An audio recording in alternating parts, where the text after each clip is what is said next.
بسم اللہ الرحمن الرحیم۔ السلام علیکم۔ پاکستان اور دنیا بھر سے دیکھنے والے میرے فیس بک ناظرین کو عابد ایوب اوان خوش آمدید کہتا ہے۔ شہر اقتدار سے اس فیس بک لائیو کے ساتھ آج پاکستان میں اہم جو خبریں ہیں اس حوالے سے آپ کے ساتھ ڈسکس کریں گے۔ ناظرین، ایک اہم ایک دل دہلا دینے والا افسوسناک واقعہ آج پشاور میں دھماکہ ہوا ہے اور ریاست پاکستان سیاسی و معاشی عدم استحکام کا شکار پہلے سے ہی ہے، اور اب یہ سیاسی و معاشی عدم استحکام کا شکار پاکستان دہشت گردوں کے نشانے پر ہے۔ اور یہ جو دہشت گرد حملہ ہوا ہے یہ آج پشاور کی پولیس لائن کی مسجد میں یہ دھماکہ ہوا ہے، اور یہ دھماکہ اس وقت ہوا ہے جب نماز ظہر کے لیے پیش امام نے اللہ اکبر کی تکبیر کہی تو اس وقت ایک دھماکہ ہوا مسجد میں، جس میں 48 افراد شہید اور 150 سے زائد افراد زخمی ہو گئے ہیں۔ دھماکہ کرنے والا شخص جو ہے وہ نماز ادا کر رہا تھا، پہلی صف میں موجود تھا، اور اس دھماکے کے نتیجے میں مسجد کے پیش امام سمیت پولیس اہلکار بھی شہید ہو گئے ہیں۔ اس دھماکے کے بعد پشاور کے ہسپتالوں میں ایمرجنسی کی صورتحال نافذ کر دی گئی۔ پشاور کے لیڈی ریڈنگ ہسپتال میں زخمیوں کو وہاں پر لے جایا گیا طبی امداد کے لیے۔ تو پاکستان میں اس سے پہلے بھی یہ جو دہشت گردی ہے یہ اپنے عروج پر تھی، اور تقریباً ایک دہائی پاکستان نے اس دہشت گردی کا سامنا کیا ہے، اور اس دہشت گردی کے نتیجے میں پاکستان نے تقریباً 80,000 سے زائد اپنی فوج کے لوگ اور اپنی جو باقی سول سوسائٹی کی جو لوگ ہیں ان کی اموات، ان کی شہادتیں دی ہیں۔ اس وطن کی جو مٹی ہے وہ پہلے ہی خون آلود ہوئی ہے۔ یہ دہشت گردی کے نام پر یہاں پر ایک جو روزانہ کی بنیاد پر دھماکے ہوا کرتے تھے، تو ابھی دوبارہ سے پھر پاکستان میں ایک دفعہ دہشت گردوں نے پنپنا شروع کر دیا ہے، اور یہ جو دھماکہ آج ہوا ہے اس کی ذمہ داری کالعدم تحریک طالبان پاکستان نے قبول کر لی ہے۔ اور نہ صرف یہ آج ایک دھماکہ ہوا ہے پشاور میں، بلکہ اس کے علاوہ خیبر پختونخوا کے ایک اور جو باقی 2 مقامات ہیں، ایک ڈیرہ اسماعیل خان میں بھی ایک تخریب کاری کی کوشش کی جا رہی تھی دہشت گردوں کی طرف سے، جسے پاکستان کی پولیس اور انفورسمنٹ ایجنسیز نے ناکام بنا دیا ہے۔ اس کے علاوہ ایک جھڑپ بھی ہوئی ہے آج دہشت گردوں اور پولیس کے درمیان۔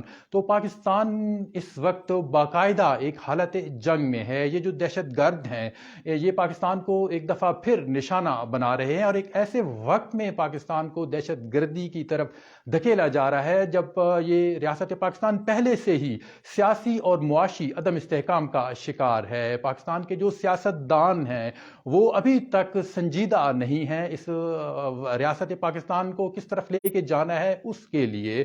ابھی تک وہ صرف اپنی کرسی کا کھیل کھیلنے میں مگن ہیں کہ کس طرح سے حکومت میں رہنا ہے، کس طرح سے اقتدار کے مزے لوٹنے ہیں، صرف وہ اس فکر میں ہیں۔ اس کے علاوہ جو عوام ہے، عوام کا کوئی پرسان حال نہیں ہے۔ جو سیاسی منظرنامہ ہے پاکستان کا وہ بھی اس وقت ابھی تک کسی سمت جاتا ہوا دکھائی نہیں دے رہا ہے۔ پاکستان میں اس وقت جو صورتحال ہے، پاکستان کے جو سیاست دان ہیں انہوں نے اس ریاست پاکستان کو دیوالیہ کی طرف لے گئے ہیں۔ پاکستان اس وقت تقریباً دیوالیہ ہو چکا ہے۔ یہاں پہ مہنگائی کا عروج ہے، جہاں پہ بے روزگاری عام ہے، اور ایک عام آدمی اس کی مشکل بڑھتی جا رہی ہے روز بروز، دن بدن۔ اور اس سے پہلے ایک دن قبل وفاقی حکومت نے پیٹرول اور ڈیزل کی قیمتوں میں 35 روپے کا اضافہ کیا، جس کے بعد پیٹرول کی قیمت 249 روپے تک جا پہنچی۔ اس پیٹرول اور ڈیزل کی قیمتوں میں اضافے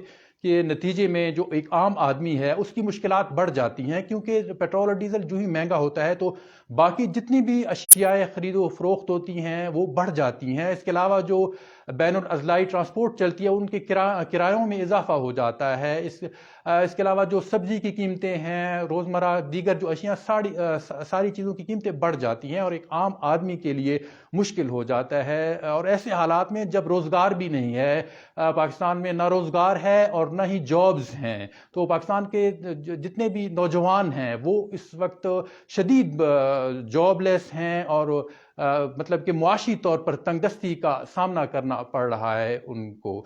تو ایسے حالات میں جب معاشی طور پر بھی پاکستان ایک عدم استحکام کی طرف بڑھ رہا ہو، اس کے علاوہ جو پولیٹیکل پاکستان کا جو سسٹم ہے اس میں بھی خرابیاں ہیں، اور پاکستان کا جو پولیٹیکل سسٹم ہے اس کی کوئی سمت نہیں بن پا رہی ہے کہ پاکستان کو کس طرف لے کے جانا ہے. ابھی تک جو سیاستدان ہیں وہ اپنے ہی جو جنگ ہے، کرسی کا کھیل ہے، اس میں لگے ہوئے ہیں.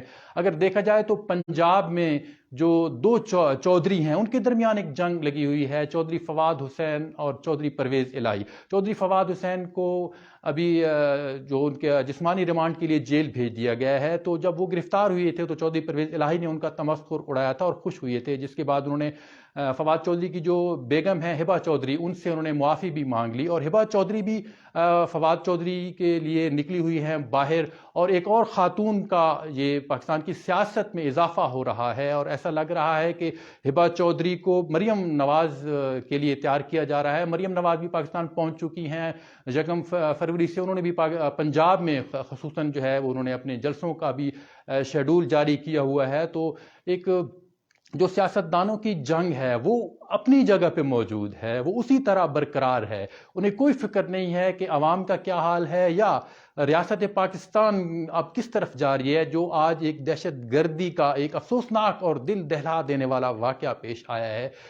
پشاور کے علاقے پولیس لائن کی ایک مسجد میں دھماکہ ہوا ہے، جس میں 150 سے زائد افراد زخمی ہوئے، 48 افراد شہید ہو گئے ہیں. تو ریاست پاکستان کے جو عوام ہے ان کا بھی کوئی پرسان حال نہیں ہے. تو اب ضرورت اس امر کی ہے کہ پاکستان کا جو معاشی نظام ہے اس کو بہتر بنایا جائے، اور جو سیاسی جو عدم استحکام ہے اس کو ختم کیا جائے، اور ملک میں انتخابات ہونے ہیں، اور انتخابات کے بعد ہی ملک کسی سمت جائے گا. لیکن ابھی فی الحال جو سیاسی منظرنامہ ہے اس میں انتخابات بھی کہیں نظر نہیں آ رہے ہیں. تو ناظرین، پاکستان کے لیے اللہ تعالیٰ سے دعا گو ہے کہ اللہ تعالیٰ اس وطن عزیز کو ایک ایسی قیادت دے، کیونکہ پاکستان اس وقت جو ہے شدید ترین قیادت کی کمی کا شکار ہے، اور پاکستان کو اللہ تعالیٰ ایسی قیادت دے جو اس وسائل سے بھرپور جو ملک ہے اور ٹیلنٹ سے بھرے ہوئے یہاں کے نوجوان ہیں، تو ان کی صحیح طریقے سے کوئی رہنمائی کر سکے اور اس ملک ریاست پاکستان کو ترقی و خوشحالی کے راستے پر گامزن کر دے. احمد ندیم قاسمی کے اس دعائیہ شعر کے ساتھ آج کے اس فیس بک لائیو سے آپ سے اجازت چاہتا ہوں. خدا کرے میری عرض پاک پہ اترے وہ فصل گل، خدا کرے میری عرض پاک پہ اترے وہ فصل گل، جسے کبھی اندیشہ زوال نہ ہو. اللہ حافظ. پاکستان زندہ باد.